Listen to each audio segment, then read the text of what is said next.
Kdysi a kdesi na širém moři vezl náš koráb do přístavu, vzácný náklad, drahé zboží, zlato, šperky, koření, kávu. A jak to bejvá, zlej osud mořský vlky nešetří, daleko od břehu uvízl koráb v úplným bezvětří. Nic dobrýho z toho nekouká, když do plachet nám vítr nepouká. Nic dobrýho z toho nekouká, když do plachet nám vítr nepouká. Hou, hou, samá voda, hou, samá voda, hou, samá voda nepřihořívá. Hou, samá voda, hou, samá voda, hou, samá voda nepřihořívá.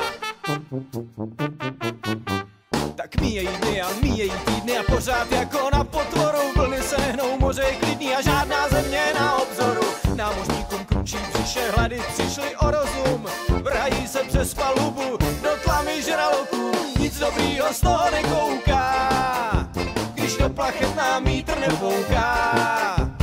Nic dobrýho z toho nekouká, když do plachet nám vítr nepouká. Hou, samá voda, hou, samá voda, hou, samá voda nepřihořívá. Hou, samá voda, hou, samá voda, hou, samá voda nepřihořívá.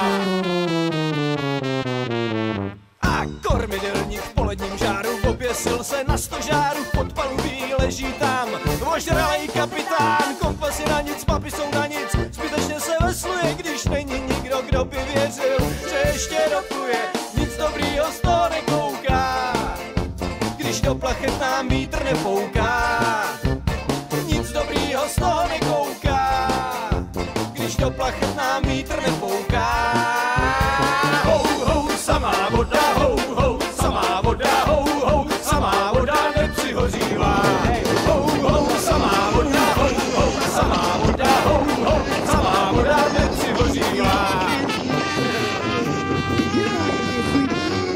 Počkej, já už nekoukám na cestu. Já dobře vím, že na mě je dovést náklad do přístavu, až vítr znovu zavěje. Jestli když dojde proviant, jestli když přijdou kurděje, ale běda třikrát běda tě, co chybí